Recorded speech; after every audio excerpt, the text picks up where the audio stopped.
cả ngày tôn hẹn khăm lơ ho nay hè dịp nhẹ mà hi lâu dòng này về lên ho la ở đây chân xa dịp hi cái đằng nghe đây vui đàn hi thì vang vang hình xin ngà linh xây na lệ trên to cả vài cha băng uma tha sam na đây lâu qua đông đoàn phát tiếng om in harmony cái hết số na dòng Ipan so sazi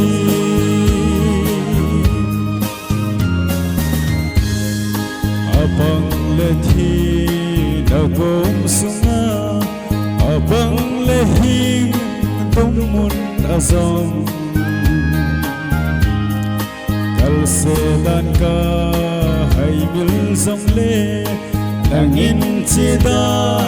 Nei kizil sa kirsi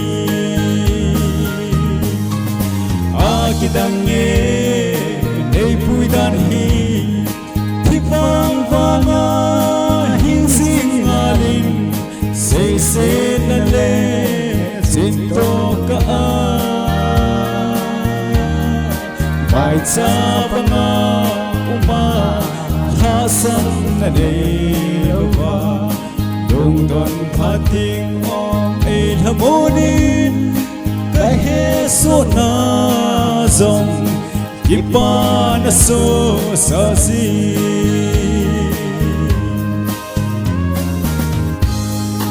Tila zakop khol zin bangin sago kivin kakal somi un vang pakai na phaina kasim zong le pakai kasim zopo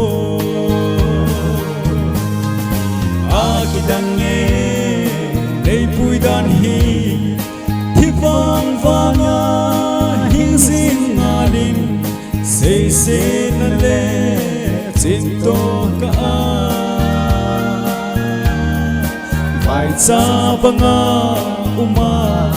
Hasan na nei awa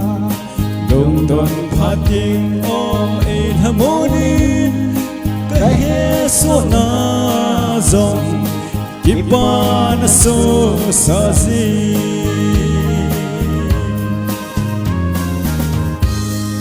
abang kom le lung tha dai zin bùi tu nei lâu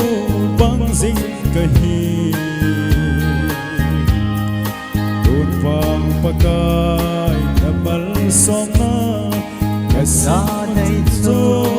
hi the ingem pakai akidang nge nei puidan hi thi vang vanga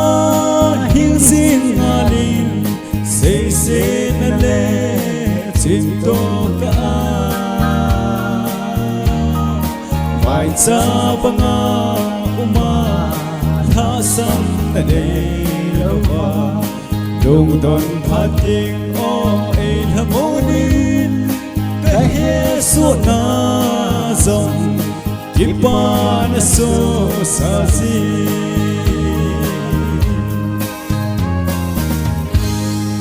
Pati